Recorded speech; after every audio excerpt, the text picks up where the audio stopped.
Precioso Jesús, mi alma te alaba. Amén. Bendito Dios. Esta tarde, como ustedes saben, tenemos Santa Cena. Bendito Jesús. Así que tenemos un mensaje que le hemos titulado ¿A qué vino Jesús? ¿A qué vino Jesús? Gloria al Señor. El texto está en el Evangelio según San Juan, capítulo 1, versos del 11 al 13. Evangelio de Juan, capítulo 1, versos del 11 al 13. Gloria a Dios. ¿Estamos ahí? Dice la palabra de Dios: a lo suyo vino, y los suyos no le recibieron. Mas a todos los que le recibieron, a los que creen en su nombre, les dio potestad de ser hechos hijos de Dios, los cuales no son engendrados de sangre, ni de voluntad de carne, ni de voluntad de varón, sino de Dios. Amén, amén. Mis amados, el apóstol Juan, el último de los apóstoles del Señor Jesús con vida, es el autor de este glorioso evangelio. Y cuando yo dije que fue el último de los apóstoles de Jesús con vida, significa que todos ellos murieron de una manera como mártires, ¿verdad? Sin embargo, sobre Juan había una palabra de Jesús que él le dijo: no verás muerte, pero no era que no fuera a morir, sino que iba a morir de manera, podemos decir, natural. ¿Qué? Ya de bien anciano murió Juan, aunque fue echado en una olla de aceite hirviendo. Sin embargo, sobrenaturalmente Dios lo libró de esa muerte. Y como no murió de eso, pues entonces lo desterraron a la isla de Patmos, ¿verdad? Luego lo sacaron de allá y así en Éfeso murió el apóstol Juan. Fue el último de todos que murió. Y él es el autor de este glorioso evangelio, el evangelio del apóstol Juan. Y él nos dice, mis amados, cuál es el propósito de este evangelio que él escribió. Fíjense, cuál es el propósito del evangelio que él, ¿por qué escribió lo que escribió? En el capítulo 20 de Juan, versos 30 y 31, él nos revela allí por qué escribió estas palabras, que la escribió ya cerca del año 90, al final ya de ese siglo, cuando hacía aproximadamente 30 años que los 3 primeros evangelios ya estaban circulando en toda la comunidad de los creyentes. 30 años después, él se ve en la necesidad de escribir este evangelio. Y él dijo: hizo además Jesús muchas otras señales en presencia de sus discípulos, las cuales no están escritas en este libro, pero estas se han escrito para que creáis que Jesús es el Cristo, el Hijo de Dios, y para que creyendo tengáis vida en su nombre. Aleluya. El propósito, amados, de este evangelio y de paso de esta prédica de hoy es que tú creas que Jesús es el Salvador del mundo, que Jesús es el Hijo de Dios, lo cual significa que es Dios, que Jesucristo es el Mesías, el Cristo, el ungido prometido por Dios, y para que creyendo en Jesús te salves y tengas vida eterna. Mis amados, casi al final de la vida del apóstol Juan en esta tierra, como dije, él se vio en la necesidad de escribir este evangelio. Ya habían 3, Mateo, Marcos y Lucas. Hacía 30 años que estaba corriendo esos evangelios por toda la cristiandad. Y Juan se dio cuenta: tengo que escribir un evangelio. ¿Y por qué razón? ¿Por qué razón? Porque habían 2 corrientes peligrosísimas para la fe de los creyentes en esa época. Y muy probablemente esas corrientes todavía están entre nosotros en el día de hoy. La primera de esas corrientes peligrosas era, y que estaba confundiendo a los creyentes, era el judaísmo. El judaísmo. Y la otra, el helenismo. Helenismo. El judaísmo, mis amados hermanos, mezclaba el legalismo judío con la fe cristiana. Oiga bien, era una mezcla entre el legalismo de los judíos y la fe en Cristo. Es decir, que le decían a los creyentes que para ser salvos había que practicar los ritos de la ley de Moisés. Y hoy en día diríamos, y te anuncian por ahí que tienes que aprender a hablar las palabras en hebreo. Y que tienes que decirle a Jesús, Yeshua. No está mal que tú le digas Yeshua, pero no está obligado que usted le diga Yeshua, Jesús. El Señor acepta que nosotros hablemos en nuestro lenguaje. Amén. La santidad no está en el idioma hebreo, ni mucho menos. La santidad está en una vida de obediencia al Señor. Entonces ellos creían, mis amados, hacían una mezcla de la ley de Moisés con la gracia del Señor Jesús. Cuando el mismo apóstol Pablo había escrito que el que toma de la ley se desliga de Cristo. Se desliga de Cristo. Pero eso tomó fuerza y fuerza y fuerza. Y Juan se vio en la necesidad de escribir acerca de esto, para que los creyentes no estuvieran confundidos. Y yo le digo, esa corriente está fuerte en el día de hoy, ¿verdad? Judíos mesiánicos, como le llaman en el día de hoy, cuántas cosas, y poniéndose la kipá, y el sábado, y cuántas historias del diablo. Todo eso son cuentos de viejas. Dígame un amén, porque es verdad. Gloria al Señor. Ahora, la otra corriente peligrosa era el helenismo. ¿Por qué? Porque tenían interpretaciones contaminadas, escuche, de las filosofías griegas. Y en esas filosofías griegas que lo mezclaban con las doctrinas cristianas en una contaminación terrible, algunos decían que Cristo no había venido en carne, sino que había venido en espíritu.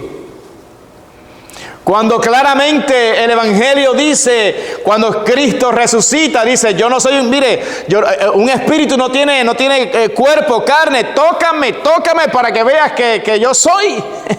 Alabado sea Dios. Negando una de las doctrinas fundamentales del cristianismo, es que el Dios Todopoderoso, el Hijo, se encarnó y vino como un hombre a esta tierra. Imagínense decir que no era un hombre, que era un espíritu. Entonces no tiene gracia que Él fue crucificado. ¿A quién crucificaron en esa cruz? Alabado sea Dios. Y por otra parte, entonces ellos decían, no, es que Cristo no es Dios. Oiga, hermano. Decían que Cristo no era Dios. Era un Dios, pero no era Dios. Y es una corriente que se mueve en el día de hoy, sobre todo entre los testigos en Jehová. Alabado sea Dios. Hay un pastor que le dice, no quiero ofender, pero dice testigos de Rayobá. Gloria al Señor. Pero esa gente cree, amados, que Cristo no es Dios. Entonces Juan, cuando vio estas dos corrientes peligrosas, se vio la necesidad de escribir este evangelio para corregir esta desviación. Entonces, en este evangelio encontramos verdades muy contundentes, incluso salidas de la misma boca de Jesucristo. Por ejemplo, Jesús dijo, yo soy el pan de vida. El que a mí viene nunca tendrá hambre, y el que en mí cree no tendrá sed jamás. Amén. Otra vez les habló Jesús diciendo, yo soy la luz del mundo. El que me sigue no andará en tinieblas, sino que tendrá la luz de la vida. Y por supuesto, la más famosa de todas sus declaraciones, Él dijo, yo soy el camino y la verdad y la vida. Nadie viene al Padre sino a través de mí. El nombre de Jesús significa Salvador. Escuche, el nombre Jesús significa Salvador. Y eso es exactamente lo que Él vino a hacer. Él vino a salvarnos para darnos vida eterna. En los versículos que nosotros leímos al principio, hermano, el apóstol Juan dijo: a lo suyo vino. A lo suyo vino. Dándonos a entender no solamente que vino a lo que Él ha creado, que es de Él, por Él y para Él, sino que Él vino a una misión. A lo suyo vino. Si vino, vino por algo. Amén. Vino a una misión. Pero dice también Juan: y los suyos no le recibieron. Es decir, los que se suponía que debían aceptarlo, que debían recibirlo con los brazos abiertos, esas personas que tenían las profecías, que sabían de ese Mesías, esa gente no le recibió. No le recibió.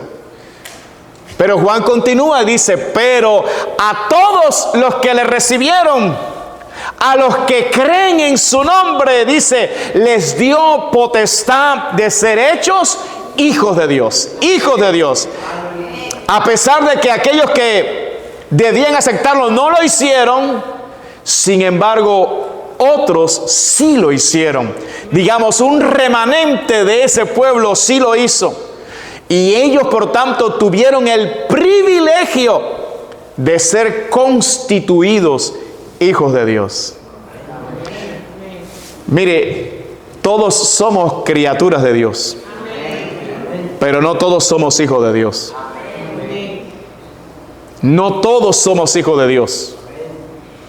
Los que reciben a Jesús, los que aceptan el sacrificio que Él hizo por ellos en la cruz, los que se arrepienten de sus pecados y confían plenamente en Él, ellos son constituidos, se les da la potestad, se les da la autoridad de ser llamados hijos de Dios en esta tierra. Y sobre estas declaraciones que hizo el apóstol Juan, yo quiero hablarles en el día de hoy. Bendito Dios. Lo primero que tenemos que entender es: ¿quién es Jesús? ¿Quién es Jesús? Y es lo primero que Juan hace y establece en su evangelio. Mire cómo comienza el evangelio de Juan. Él dice: en el principio era el verbo. Y dice: y el verbo era con Dios y el verbo era Dios. Juan 1:1, ahí está. En el principio, cualquiera que haya sido el principio. En el principio, dice, era el verbo. Esa palabra verbo en el idioma griego es logos. No hay una palabra en español que pueda describir con toda plenitud lo que significa logos, pero es la palabra viva, la palabra de acción que sale de la boca de Dios. Alabado sea Jesús. Jesús es esa palabra viva. Jesús es esa palabra en acción de parte de Dios, que sale de la boca de Dios. Aleluya. Dice: en el principio era el verbo. Ya era, dice. Y ese verbo, dice, era con Dios. O sea, estaba Dios acá y Él estaba ahí. Entonces, eso echa por tierra la famosa doctrina de los unicitarios que hay por ahí.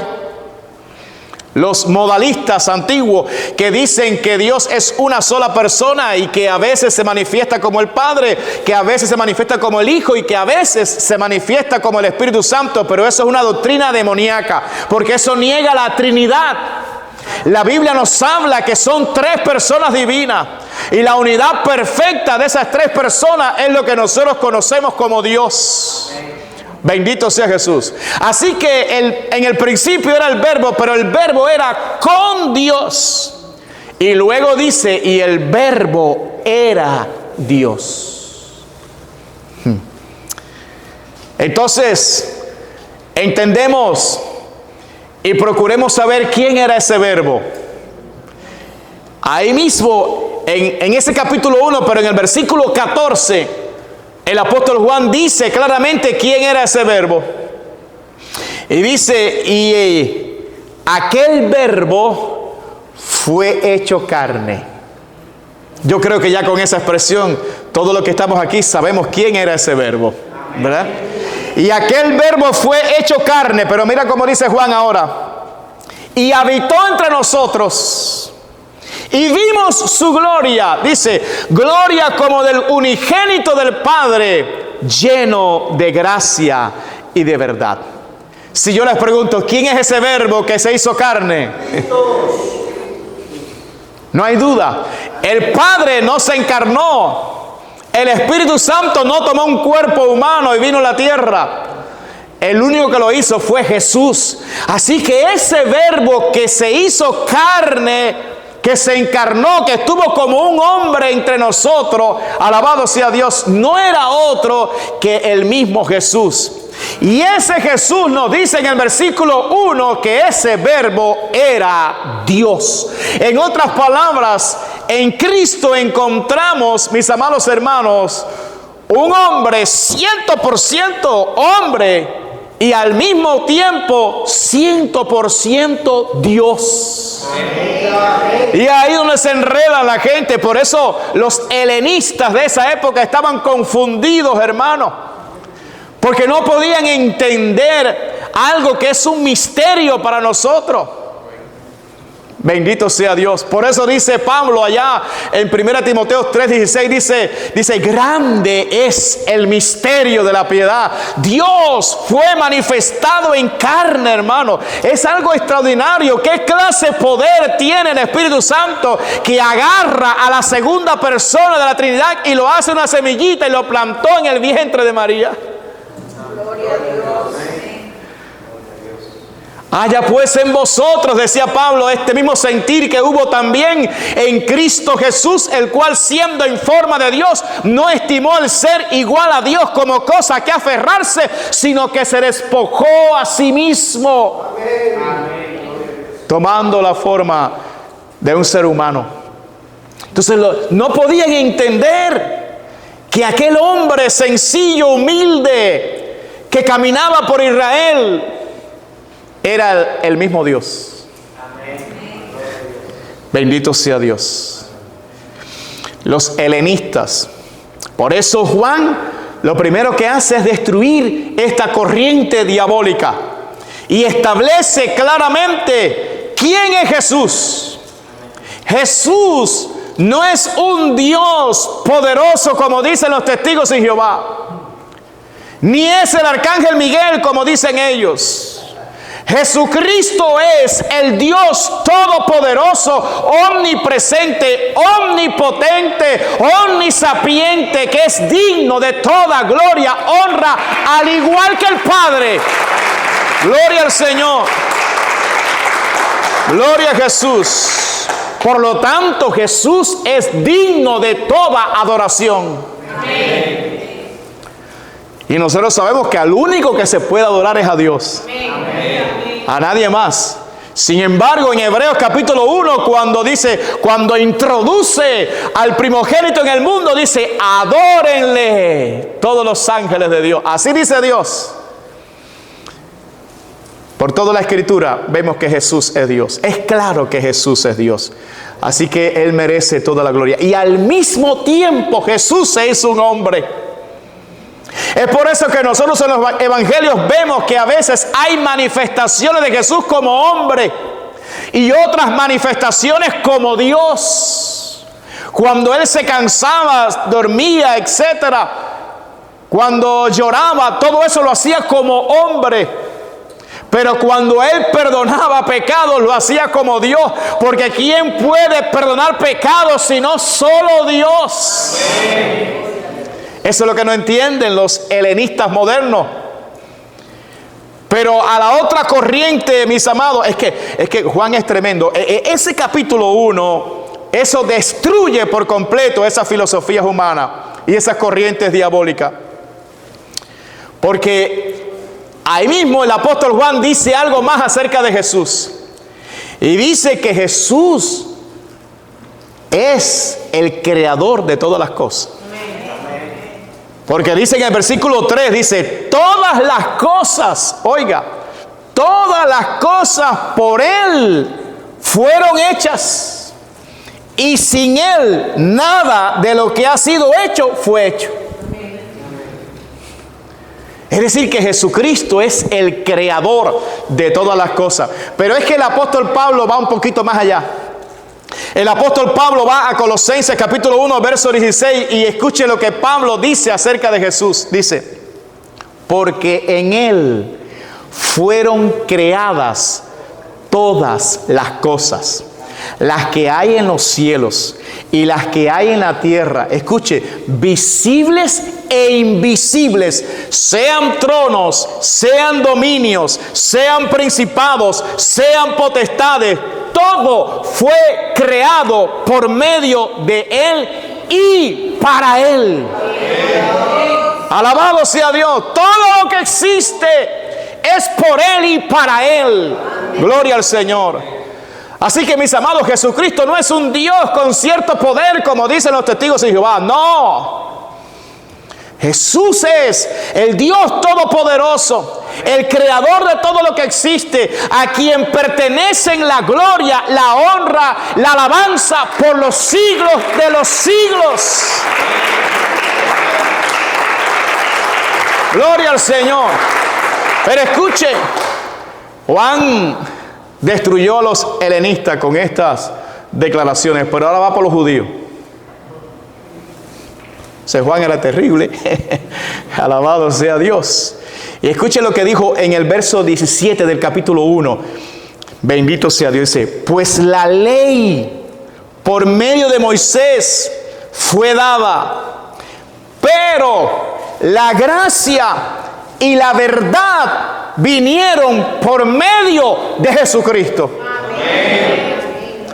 Mis amados, la ley de Moisés no fue una demostración de la gracia de Dios, no, sino una demanda de su justa santidad.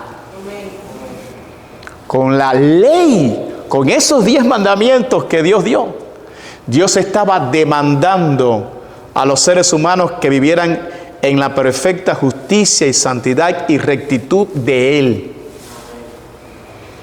La pregunta es, ¿qué hombre sobre la faz de la tierra podía cumplir al menos uno de esos 10 mandamientos? Entonces ahí no hay gracia. Hay una demanda de Dios de su perfecta justicia y de santidad hacia el hombre. Entonces Dios trajo la ley para que el hombre entendiera su pecado. La ley revelaba nuestra pecaminosidad. La ley revelaba, hermanos, que nosotros estamos vendidos al pecado. Que por mucho que quisiéramos, no podíamos cumplir esa ley perfecta de Dios. Como Pablo decía, yo no conocí el pecado si no fue por la ley. Porque cuando la ley dice, no robarás, imagínate, ya me doy cuenta que soy pecaminoso. Es decir, que por eso decía, la ley me mató, no me dio vida, porque por la ley te estaban diciendo las exigencias que debe cumplir, pero no te daba el poder para cumplirla.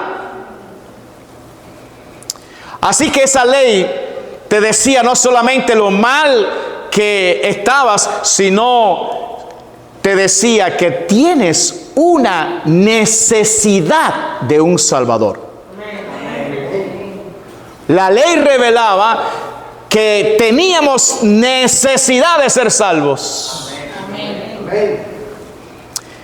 Ahora, la ley trajo solo una parte de la verdad. ¿Por qué? Porque solamente reveló nuestra condición, pero no nos reveló, alabado sea Dios, cómo ser salvo de esa condición. Por eso no trajo la verdad completa. Bendito sea Dios. Pero la verdad plena, absoluta y total vino a través de la persona de Jesús. Por eso dijo, yo soy el camino y la verdad y la vida. Él es la verdad. Él es la verdad. Bendito sea Dios. Y dice, y de su plenitud tomamos todo y gracia sobre gracia. Así dice la palabra. Jesucristo entonces cumplió la ley por nosotros. Amén. Lo cumplió por nosotros, murió por nosotros, para que todo aquel que venga a Él por la fe, entonces se produce un glorioso intercambio. ¿Cuál es el intercambio? Nosotros le entregamos a Jesús todos nuestros pecados, todas nuestras maldades, y Jesucristo nos entrega su perfecta justicia y su perfecta obediencia ante el Padre. Así que por la fe usted y yo hemos sido santificados y justificados en Cristo, y eso se llama gracia. Amén. Es un regalo que nos han dado a nosotros que no merecemos. ¿Quién merece aquí estar delante de Dios? Nadie. ¿Quién merece entrar al cielo aquí? Nadie. ¿Quién puede decir que está libre de pecado aquí? Nadie. Sin embargo, en Cristo, mis amados hermanos, a través de la fe, nosotros alcanzamos el regalo de la vida eterna, y eso es por gracia, por gracia.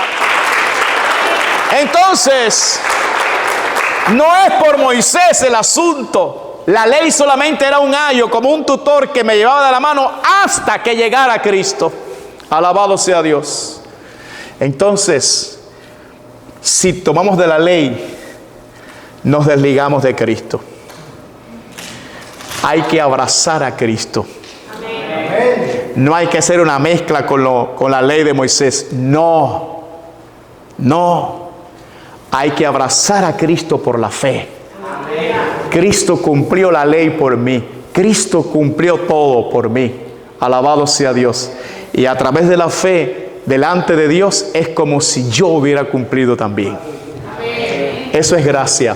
Amén. Amén. Así que con estas declaraciones, el apóstol Juan está echando por tierra a toda esa doctrina de los judíos y al helenismo de su época. Alabado sea Dios.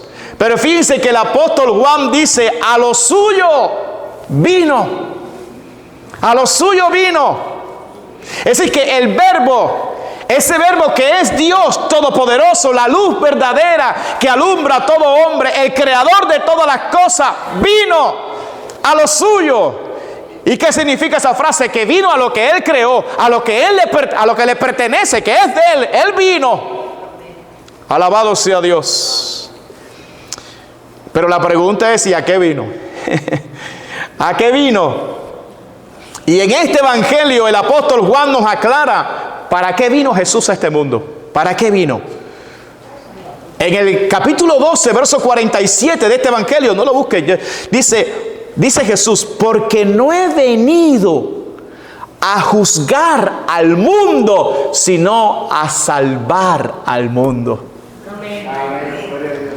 Vine a salvar lo que se había perdido. Los hombres todos han pecado. Los hombres han errado el blanco. Los hombres se han alejado de Dios, han quebrantado la ley de Dios, están en pecado, están perdidos. Pero yo vine no para juzgarlos, yo vine para salvarlos. Gloria a Dios.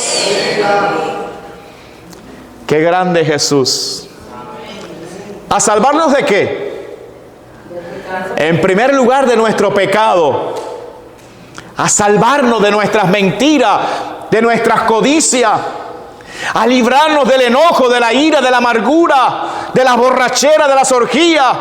A librarnos del pecado, de las consecuencias del pecado. El Señor vino a librarnos de eso, de las ataduras del pecado.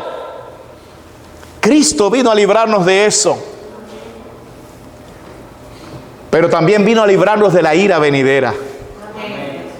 De esos juicios terribles que caerán sobre esta tierra. Mis amados, Cristo vino a librarnos de eso, porque todo aquel que sea parte de su iglesia se librará de esa ira venidera.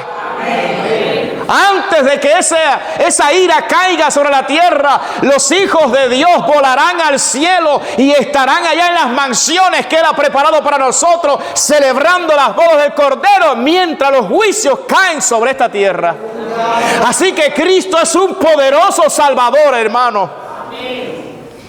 Pero también vino a librarnos de la condenación eterna, del infierno, de un lugar terrible donde habitarán los demonios. Dice que el infierno, hermanos, no fue creado para los seres humanos. El infierno fue creado para el diablo y los ángeles que se rebelaron contra Dios. Pero los hombres que no quieran a Cristo, entonces es porque quieren al diablo.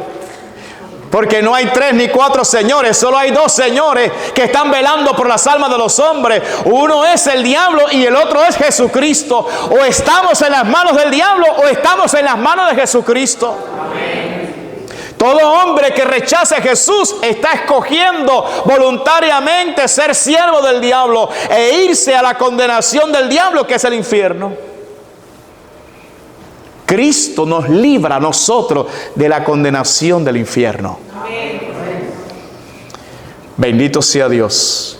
Pero también Cristo nos libra del diablo y los demonios en esta tierra. De toda obra demoníaca, Cristo nos libra. ¿Cuánta gente ha venido a los pies de Cristo y vino perturbado por el diablo y hoy son libres y hoy están alabando a Dios y hoy están glorificando a Dios? ¿Cuánta gente a punto de matarse por la obra de los demonios y Cristo llegó a tiempo y los salvó? ¿Cuánta gente enferma por los demonios y Cristo los liberó?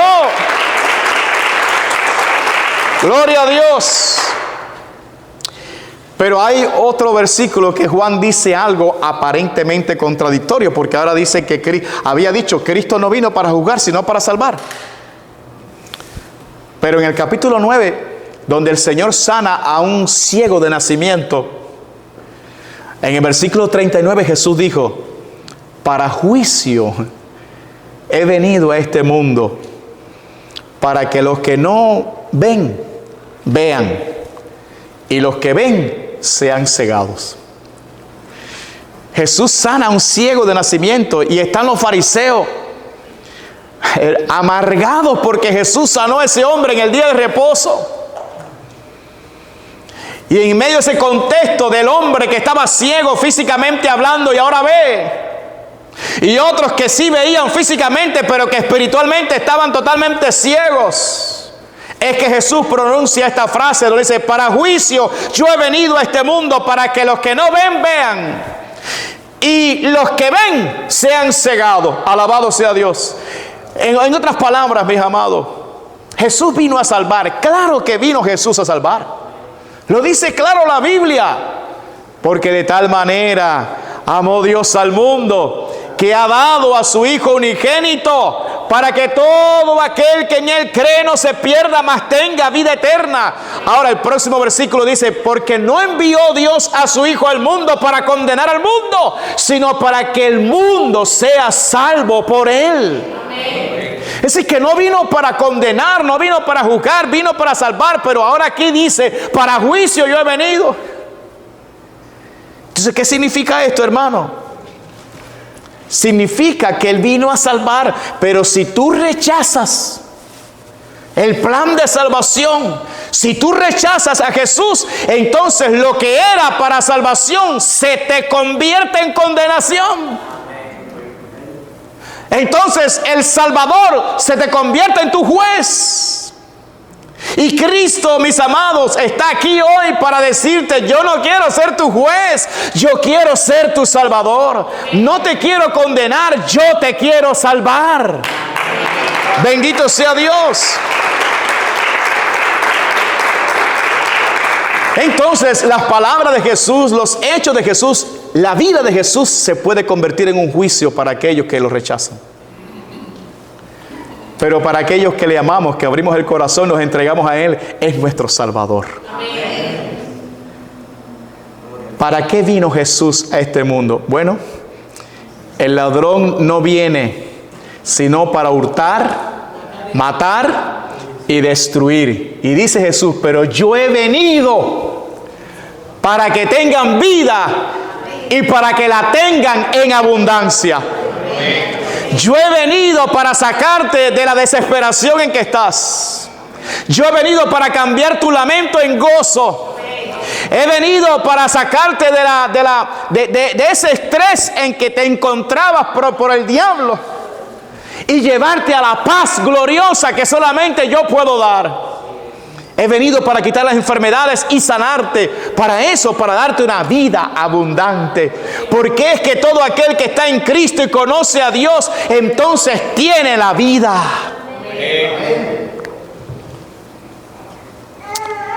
Pero aquí vamos a echar mano de un versículo que dijo Marco, el evangelista, en el capítulo 2, versículo 17. Marcos dijo, al oír esto Jesús les dijo, los sanos no tienen necesidad de médico, sino los enfermos. No he venido a llamar a justos, sino a pecadores. ¿A qué vino Jesús? A llamar a los pecadores. Pero sucede que los fariseos no se sentían pecadores. Jesús dijo, no, ustedes están sanos. Sí, yo estoy sano. Yo no tengo nada que hacer contigo, tranquilo. Yo vengo para aquellos que saben que están enfermos, para aquellos que reconocen que han pecado, para aquellos que dicen, Jesús, es verdad, yo he quebrantado la ley de Dios, yo he pecado, yo he dicho mentira, yo he codiciado, yo tengo lujuria, yo he hecho tantas cosas. Jesús, ese soy yo. Bueno, la gente que reconoce eso dice, Jesús, yo vine por ti. Yo vine para salvarte, hermano. Yo le he predicado a personas y dice, yo no tengo pecado. Dios ya acaba de decir el primer pecado. Acaba de cometer ya el primero. Clase mentirota acaba de decir. Jesucristo vino por los que reconocen que han pecado. No sé si de esos hay alguien aquí, hermano, que dicen, yo reconozco que he pecado, Señor. Yo reconozco, porque si tú lo reconoces, Jesús dice, yo vine por ti, yo vine por ti, yo vine por ti, vine por ti. Gloria al Señor. El Hijo del Hombre vino a buscar y a salvar lo que se había perdido. Gloria al Señor. Pero además de eso, como una ñapita, vino para sanar nuestras enfermedades físicas. Vino para liberarnos de maldiciones. Vino para liberarnos de demonios, de problemas, de circunstancias. Vino para ayudarnos a ir a las citas de migración. ¿Cuánto alaban al Señor por eso, hermano? Para quitar nuestros miedos, nuestros temores. Aleluya. A lo suyo Él vino. Ya sabemos a lo que vino. Alabado sea Dios. Sin embargo, dice Juan, a lo suyo vino, pero y los suyos no le recibieron.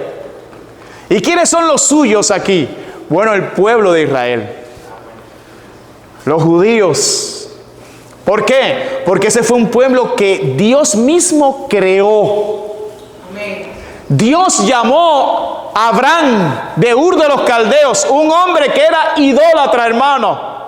Dios lo llamó de Ur de los Caldeos y a través de él Dios formó una nación, su pueblo, alabado sea Dios, sus escogidos.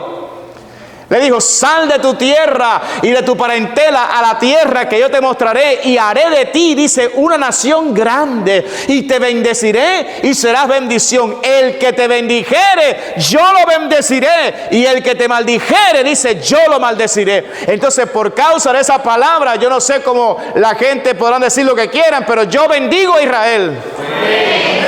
No bendigo los pecados de Israel. Yo bendigo la nación de Israel que Dios ha escogido por causa de los padres Abraham, Isaac y Jacob, las promesas que hay en ellos.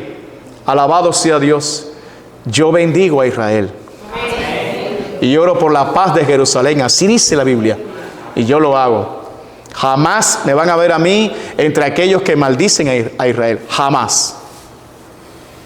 Gloria al Señor. Pero Dios escogió a ese hombre, hizo una nación. Ustedes saben la historia, hermano, cómo Dios escogió entre Esaú y Jacob a Jacob. Y de Jacob vinieron 12 hijos y son las 12 tribus de la nación de Israel, y le cambió el nombre de Jacob por Israel. Amén. Y ahí está esa bendita nación de Dios. los escogidos, a ellos Dios le dio los profetas, le dio los pactos, hermanos. Les reveló todas las cosas para que fuera luz a los gentiles, luz a las naciones. Ellos sabían, ellos conocían las profecías. Por eso dice la Biblia, y los suyos no le recibieron.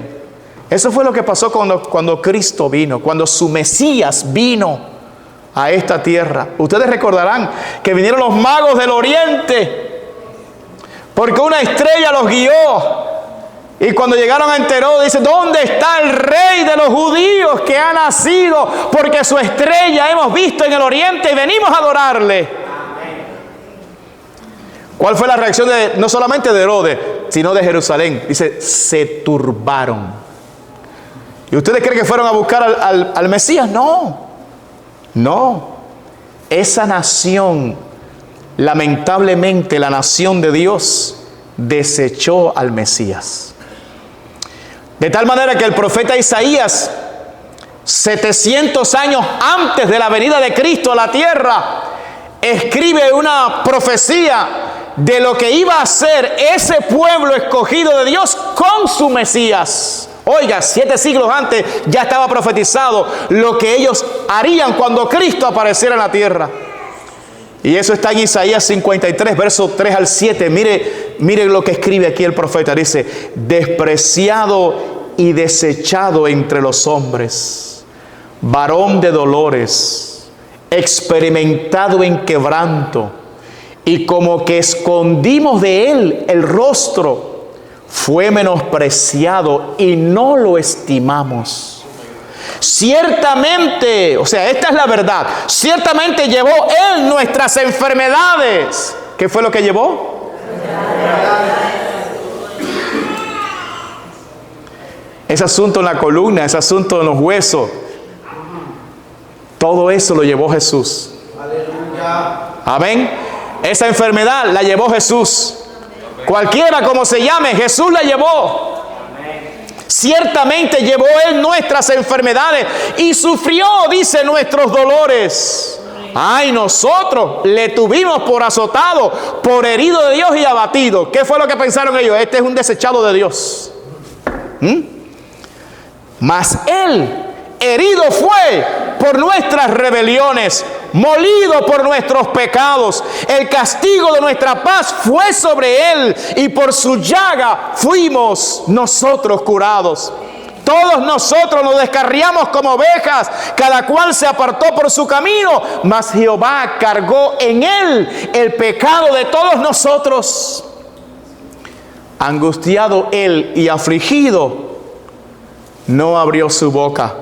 Como cordero fue llevado al matadero, y como oveja delante de sus trasquiladores enmudeció y no abrió su boca. Y los suyos no le recibieron. Su nación, el pueblo que él creó, lo despreció. Al punto de que lo mataron. Oye, escucho a algunos por ahí diciendo, no, nosotros no fuimos los que lo mataron, fueron los romanos. Ustedes sí lo mataron. Usaron el brazo de Roma porque no le quedó otra, pero ustedes lo mataron.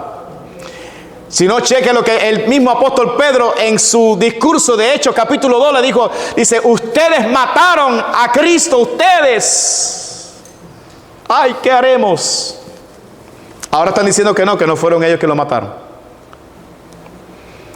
Estaban tan ciegos, hermano, que ellos le dijeron a Pilato, su sangre sea sobre nosotros y sobre nuestros hijos. Mire qué clase de maldición se echaron encima que les persigue hasta el día de hoy. Por eso es que sí es el pueblo escogido de Dios. Sí tienen todas las promesas. Sí, un día serán restaurados. Sí.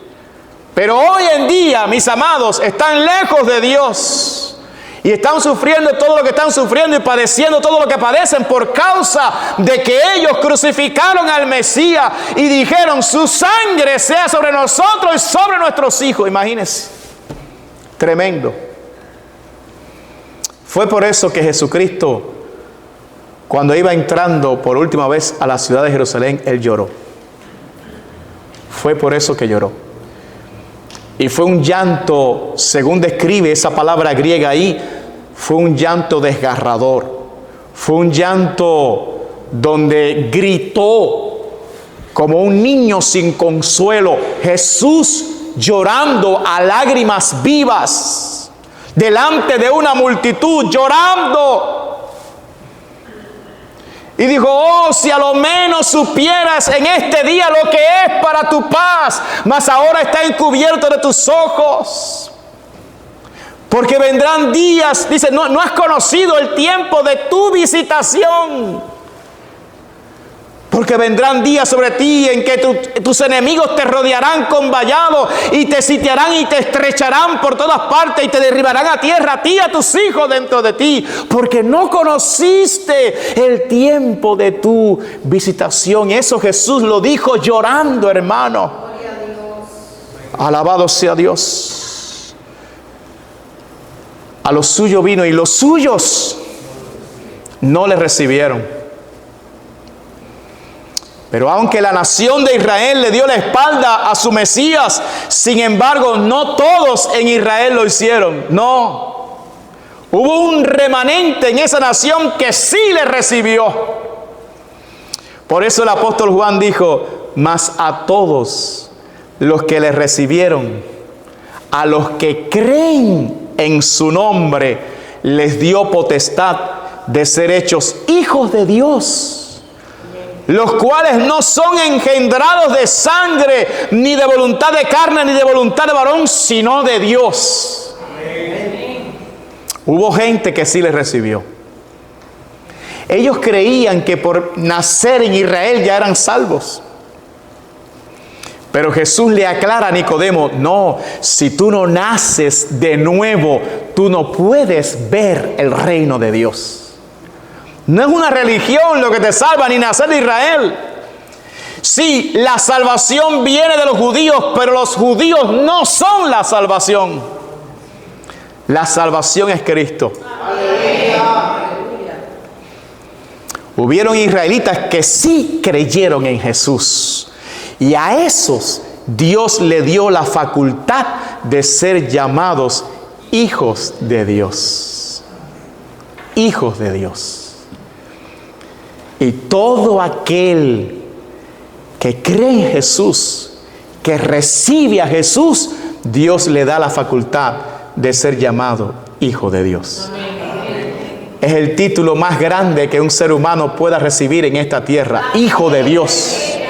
Usted puede ser presidente de cualquier nación, presidente del banco más grande del mundo, ingeniero con todos los títulos honoríficos de esta tierra, y eso, cuando venga la muerte, todo eso se queda aquí. ¿De qué le vale al hombre que granjeara el mundo entero y perdiera su alma? ¿De qué vale, hermano?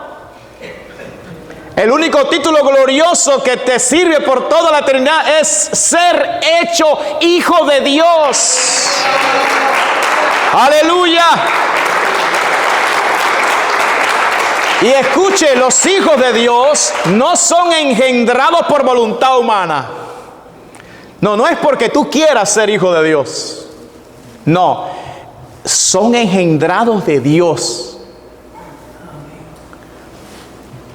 Es a los que Dios salve. Es sobre aquellos que Dios tiene misericordia. No depende del que quiere ni del que corre, sino de Dios que tiene misericordia. Por lo tanto, si usted está aquí y usted es un hijo de Dios, mire, usted tiene que darle gloria a Dios todos los días de su vida.